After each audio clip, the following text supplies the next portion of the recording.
Internet nous évoque un nuage. On ne peut pas le toucher.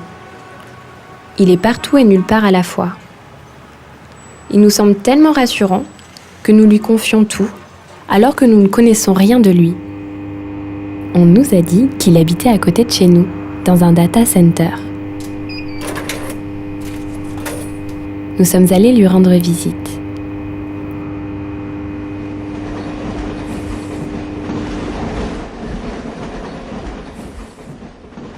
C'est des hôtels à serveurs, les data centers, ni plus ni moins.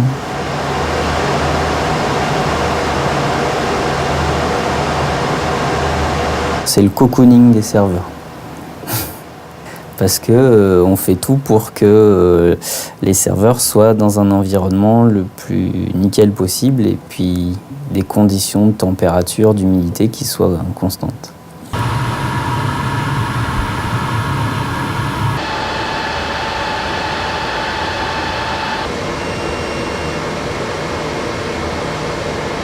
Vraiment, le data center, il a été conçu pour être géré entièrement à distance.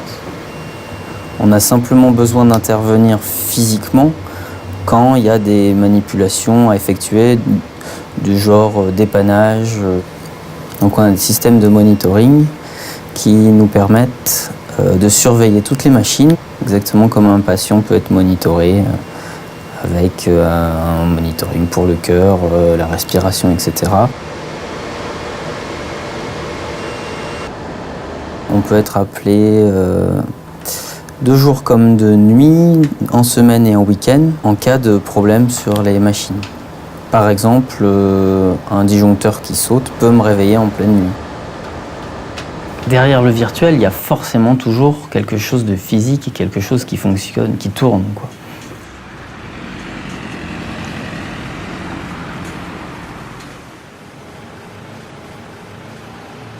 Le corps du virtuel est donc partout. Dans nos appartements, les interfaces. Sous nos trottoirs, les câbles. Dans les océans, la fibre. Nous sommes tous reliés à ce nuage métallique et bruyant, qui chauffe, qui gronde. À chaque connexion, nous alimentons ce grand inconnu.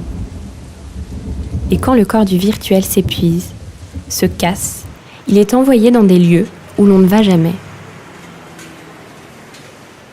À l'autre bout de la ville, nous avons découvert un de ces lieux.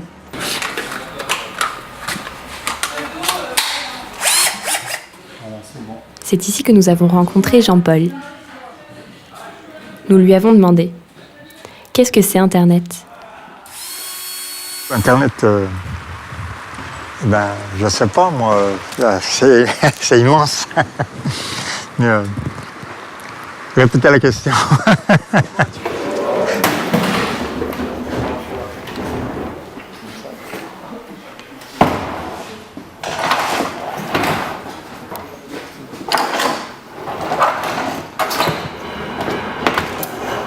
Moi, je trie les déchets.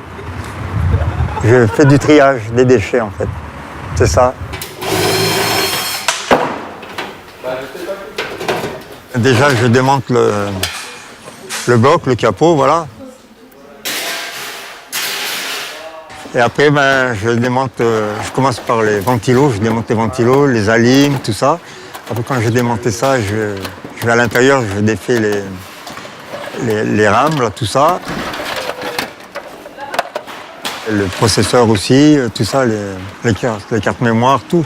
J'enlève tout et après, je trie, je mets où il faut les mettre et voilà, c'est fait. Ouais. Enfin, pour moi, là, c'est tout nu après. Ils sont tout nus, les ordinateurs, avec moi. Je laisse pas passer un truc. Ils sont tout nus. Voilà. Les ordinateurs.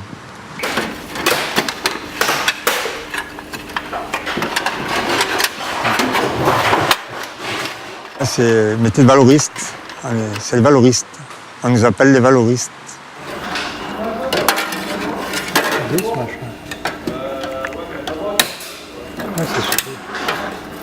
C'est grâce à nous qu'ils repartent les ordinateurs, bien sûr. Hein. Ouais.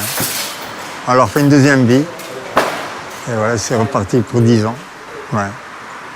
Parce qu'il y en a plein ici d'ordinateurs, vous voyez, il y en a plein là. derrière, ils sont empâtés déjà, tout ça. Ça aussi, on va les faire. Mais ça, ce sera les informaticiens, par exemple, qui feront ça, pas nous. Ouais. Est-ce qu'ils vont les réparer, c'est ça? Ouais, ils les réparent, ils les contrôlent, ils les mettent à jour, et puis voilà, après ils y vont. Ouais. J'aurais bien voulu, moi, apprendre l'Internet là-bas avec eux. Hein. Mais non, je peux pas. C'est là ma place, c'est là.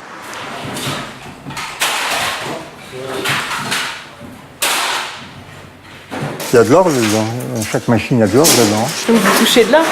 Ah ouais, voilà, oui. On peut faire beaucoup de choses avec eux. Par exemple, des lingots d'or, par exemple.